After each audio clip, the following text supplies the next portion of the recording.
morning all. Happy morning, ma'am. Shall we recall our first lesson? Yes, ma'am. Set.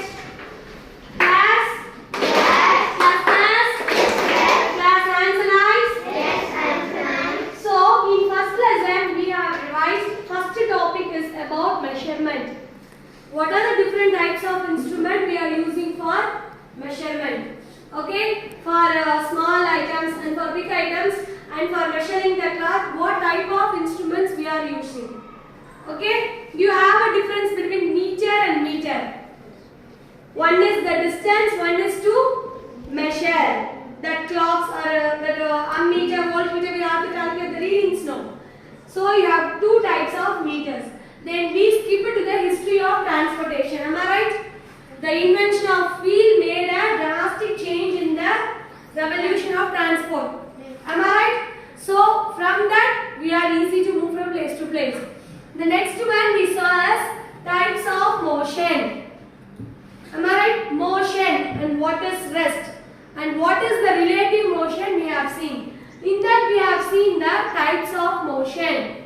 Okay? So for that I am just here to give some examples. You can easily analyze and remember those topics.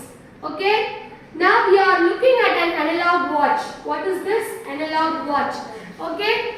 This, what kind of motion it performs?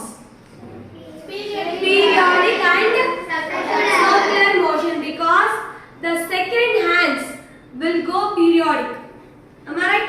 Tick, tick, tick. So the next, it is going in a circular motion. So it comes under periodic as well as circular. So it is a combination of motions.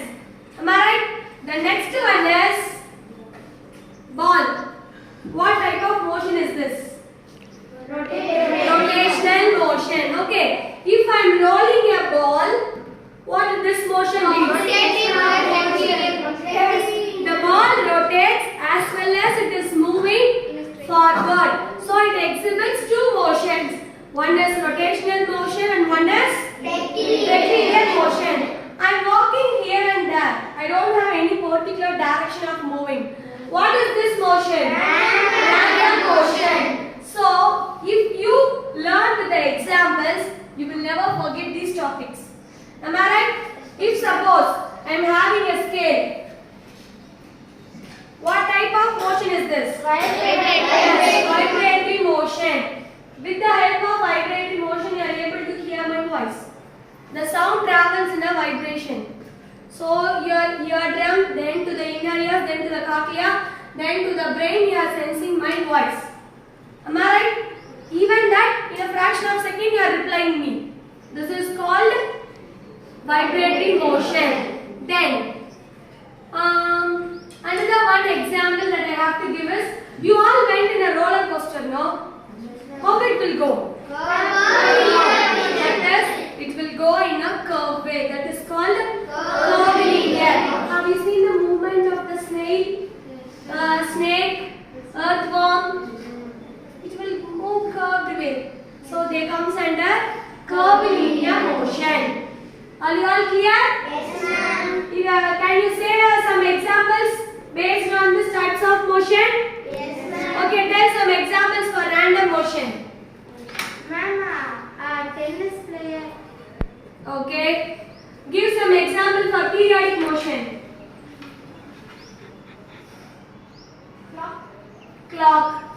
Then give some example for circular motion. Fan. Very good. Okay. Can anyone give example for non-periodic motion? Ma'am, waves in the sea. Yes, waves in the sea. Anyone can give example for vibrational motion? Ma'am, strings of guitar. Strings of guitar. Good.